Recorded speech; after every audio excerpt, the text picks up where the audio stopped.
શું ન્યૂઝીલેન્ડ ફરી એકવાર ભારતીયોની નિરાશાનું કારણ બનશે કે આ વખતે ઇતિહાસ બનાવશે? કારણ કે 2007માં T20 મેન્સ વર્લ્ડ કપની શરૂઆત થઈ હતી.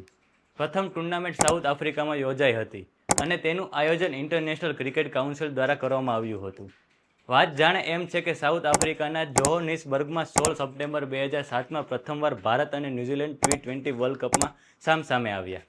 પ્રથમ મેચમાં ભારતને એક નિરાશાનો સામનો કરવો પડ્યો હતો, કારણ કે ન્યૂઝીલેન્ડે ભારતને માત્ર 10 રનથી હરાવ્યું હતું. ત્યારબાદ 2016માં ભારત અને ન્યૂઝીલેન્ડ ભારતના નાગપુરમાં 15 માર્ચ 2016માં સામસામે ટકરાયા હતા. ત્યારે ન્યૂઝીલેન્ડે માત્ર 79 રનમાં ભારતને ઓલ આઉટ કરીને કરોડો ભારતીયોના દિલ તોડ્યા હતા.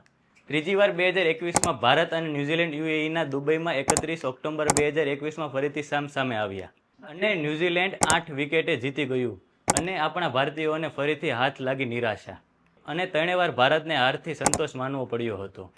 હવે જોવાનું એ રહ્યું કે 8 માર્ચ 2026ના રોજ અમદાવાદ નરેન્દ્ર મોદી સ્ટેડિયમમાં T20 વર્લ્ડ કપની ફાઇનલ મેચ રમાવાની છે. તો શું ભારતના ઇતિહાસનું પુનરાવર્તન કરશે કે પરિવર્તન કરીને નવો ઇતિહાસ રચશે? તે આવનારો સમય બતાવશે. તમારું શું કહેવું છે? અમને કમેન્ટ બોક્સમાં જરૂરથી જણાવજો.